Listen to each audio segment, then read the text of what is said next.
अस्सलाम वालेकुम रहमतुल्लाहि व बरकातुहू।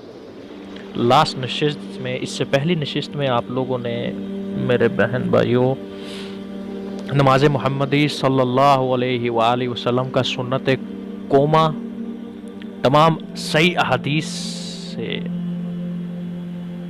सुना और उस पर उम्मीद है अमल भी किया होगा। उसके बाद मेरा नेक्स्ट जो मामला रहेगा वो मौजू यही है, नमाज मुहम्मदी सल्लल्लाहु अलैहि वसल्लम का सुन्नत सजदा, मुकम्मल सजदा मैं इधर बताऊंगा जो तमाम मुस्तनद कुतुब अहदीस में मौजूद सही अहदीस की रोशनी से कोट करूंगा और ये तमाम अहदीसें सही होंगी और इंटरनेशनल नंबरिंग के मुताबिक होंगी। इसमें मेरे ज़्यादा से ज़्यादा 4 पॉइंट्स होंगे और कुछ नुक्ते गौर व फिक्र होंगे, वो मैं क्लियर करता जाऊंगा। सबसे पहला पॉइंट है यहाँ पर कि रसूलुल्लाह सल्लल्लाहु अलैहि वसल्लम तकबीर कहते हुए सजदे के लिए झुकते थे। तकबीर यानी अल्लाह अकबर कहकर रुकू से जब फारग होकर कौमे में खड़े होकर उसके बाद जब सजदे के लिए जाते तकबीर कह के झुकते, यानी जाते या कहते हुए जाते या सजदे में जाकर कहते। आप सल्लल्लाहु अलैहि वसल्लम फरमाते, मुझे 7 हड्डियों पर सजदा करने का हुक्म दिया गया है। 7 हड्डियाँ कौन सी होंगी वो मैं कैलकुलेट करके आपके सामने भी पेश करता हूँ। सबसे पहली हड्डी होगी पेशानी और नाक, यानी माथा और नाक की 1 हड्डी कैलकुलेट हुई। उसके बाद 2 हाथ 3 हो गई, 2 घुटने 5 होगी और 2 पाँव 7 हड्डियाँ होगी, जिस पे मुझे अल्लाह के नबी सल्लल्लाहु अलैहि वसल्लम फरमाते हैं कि मुझे अल्लाह ने हुक्म दिया कि 7 हड्डियों पर सजदा करना है। उसमें ये 7 हड्डियाँ मैंने कोट कर दी हैं। फिर मज़ीद फरमाते हैं नबी सल्लल्लाहु अलैहि वसल्लम कि जब तुम सजदा करो, हुक्म देते हैं कि जब तुम लोग सजदा करो तो ऊंट की तरह ना बैठो, बल्कि अपने दोनों हाथों को घुटनों से पहले ज़मीन पर रखो। यानी ऊंट की मिसाल नबी ने क्यों दी? क्योंकि ऊंट की खासियत है कि वो जब बैठता है खड़ा होकर तो सबसे पहले अपनी घुटने या टांगे पहले लगाता है, फिर हाथों का सहारा लेके नीचे बैठता है। तो नबी फरमाते हैं तुम लोग, ये मिसाल दी कि घुटनों को हाथों से पहले मत लगाओ ऊंट की मानिंद, पहले हाथों को नीचे लगाओ फिर घुटने जमीन पे लगाओ, ठीक है? घुटने जमीन पर रखो, बाद में पहले हाथ। और ये हदीसें आपको मिलेंगी सही बुखारी शरीफ में 803 यानी 803 और 812, सही मुस्लिम शरीफ में आपको मिलेगी 868, सुनन अबी दाऊद में 840। यहाँ पे एक पॉइंट है वो ये मैं डिस्कस करूँगा कि सजदा में जाते वक्त पहले घुटने और फिर हाथ रखने वाली हदीस की जो सनद शरीक बिन अब्दुल्ला, यानी घुटने पहले रखना हाथ बाद में रखना, जो हदीस आई है जिस रावी से शरीक बिन अब्दुल्ला काजी, उनकी तदलीस की वजह से ये ज़ईफ़ उलमा ने दे दी और उसके तमाम शवाहिद भी ज़ईफ़ हैं। और ये हदीस आपको सुनन अबी दाऊद में 838 मिलेगी। ये ज़ईफ़ है कि घुटने पहले हाथ बाद में, बल्कि इसके अगेंस्ट जो सही हदीस है कि हाथ पहले घुटने बाद में, वो मैंने कोट कर दी है 803 812 बुखारी में और मुस्लिम में 868 एंड सुनन अबी दाऊद में 840। ये सही हदीस है और ये हदीस ज़ईफ़ है जो सही सुनन अबी दाऊद में 838 है कि घुटने पहले बाजू हाथ में। ये ज़ईफ़ हदीस है। पॉइंट नंबर 2 है मेरा, रसूलुल्लाह सल्लल्लाहु अलैहि वसल्लम सजदे में नाक और पेशानी किस तरह रखते? ज़मीन पर खूब जमा कर रखते, यानी कि ज़ोर से अपना माथा और नाक ज़मीन से खूब जमा कर रखते थे। अपने बाजुओं को अपने पहलुओं से दूर रखते, यानी अपने बाजू पहलुओं से दूर रखते का मतलब मैंने आपको पहले नशिस्त में भी समझाया था, स्टार्ट से लेकर अब तक समझा रहा हूँ। पहलू हमारी कमर, हमारा पेट, हमारी पसलियाँ, ये कैलकुलेट होंगी पहलुओं में। इससे अपना पूरा बाजू दूर रखते, साथ ना लगाते।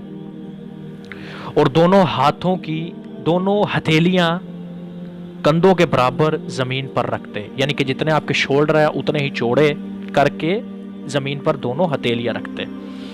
और कभी अपनी दोनों हथेलियों को अपने कानों के बराबर भी रखा करते थे, यानी शोल्डर से थोड़ा ऊपर भी ले जाते, कानों के बराबर रखते। और सजदे में अपने हाथ जमीन पर रखते तो ना तो इन्हें बिछाते ज्यादा और ना बहुत समेटते, यानी बहुत ज्यादा भी नहीं थे खोलते और बहुत ज्यादा ही चिपका भी नहीं थे लेते। और आप सल्लल्लाहु अलैहि वसल्लम अपने पाँव की उंगलियां अपने पाँव की उंगलियों को किबला रुख रखते, यानी आप सजदे में पाँव दोनों पीछे खड़े रखेंगे ताकि उनकी उंगलियां किबला रुख आपके सामने रहें। उनको बिछाना, लेटाना, हवा में उड़ाना या साइड इधर लेफ्ट राइट रखना बिल्कुल भी गलत है। उसको खड़ा रखना है ताकि उसकी उंगलियां शरीफ जो नबी की थी काबा की तरफ होती, यानी किबला शरीफ की तरफ होती। ठीक है। और उसके बाद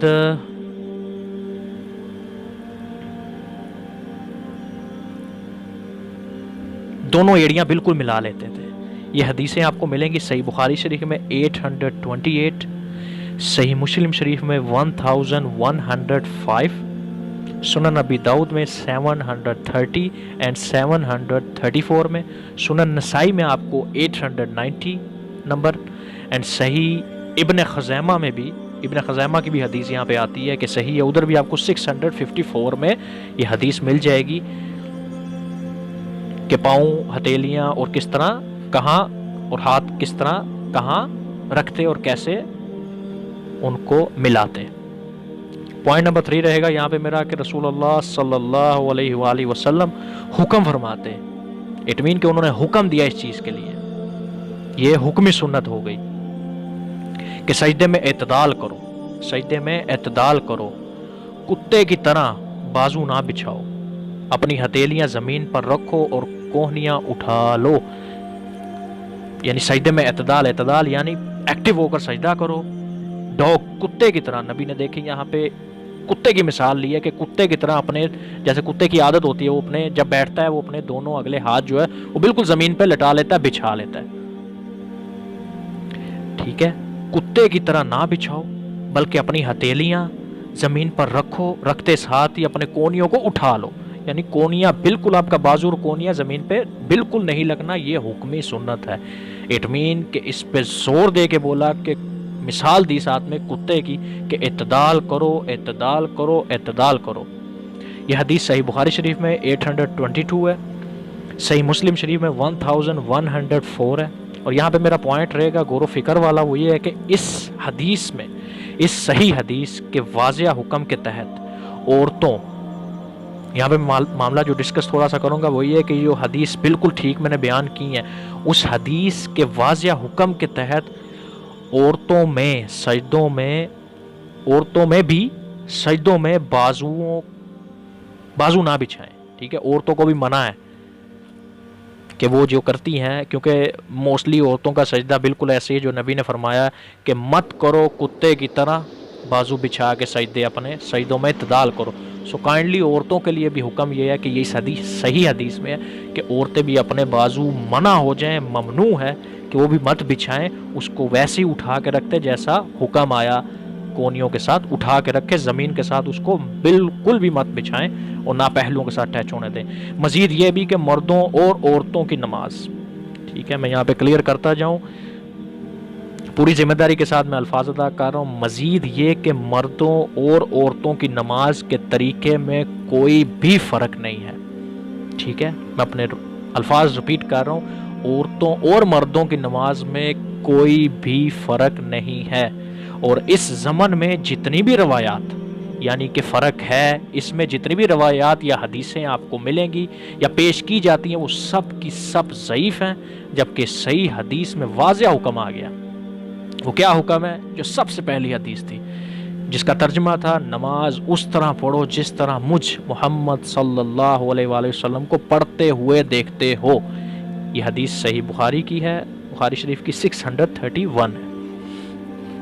ठीक है, इसके बाद अब मेरा लास्ट पॉइंट रहेगा, रसूलुल्लाह सल्लल्लाहु अलैहि वसल्लम से सजदों में दर्ज झैल जो दुआएं साबित हैं, यानी जो दुआएं हमें मिली हैं उम्मत को सहाबा के बाद, लिहाजा उनमें से कोई एक दुआ कम अज़ कम आप 3 दफ़ा पढ़ सकते हैं। ठीक है, वो दुआएं कुछ इस तरह हैं, जो दुआएं हैं मतलब वो आपको मिलेंगी अल-मुसन्नफ़ लबिन अबी शैबा में 2571 एंड उसका सेकंड नंबर रहेगा 225/1। अब वो क्या दुआएं हैं, वो दुआ मैं यहाँ पे कोट करता जाऊँगा, 2 से 3 दुआएं हैं। वो दुआएं इस तरह हैं, रसूलुल्लाह सल्लल्लाहु अलैहि वसल्लम ये दुआ पढ़ने का हुक्म देते सजदे के अंदर। وہ کیا ہے؟ سبحان ربی العالی. اس کو 3 مرتبہ آپ رپیٹ کر سکتے ہیں یا کنٹینیوسلی جب تک آپ سجدہ کر رہے ہیں اس میں یہ پڑھتے رہیں، پر minimum figure is 3 times a single سجود. وہ کیا ہے؟ سبحان ربی العالی، جس کا ترجمہ ہے پاک ہے میرا رب، رب اعلیٰ. ٹھیک ہے، یہ حدیث آپ کو ملے گی صحیح مسلم میں 1814 سنن ابی داؤد میں 869، سنن اب ابن ماجہ میں آپ کو 887 ملے گی.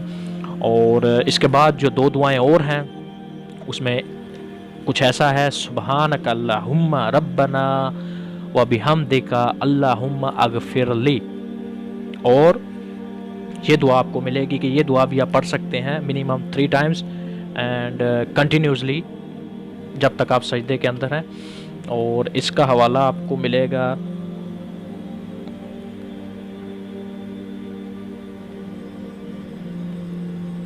صحیح بخاری شریف کی 794 نمبر حدیث ہے، اور صحیح مسلم میں 1085 ہے. ٹھیک ہے،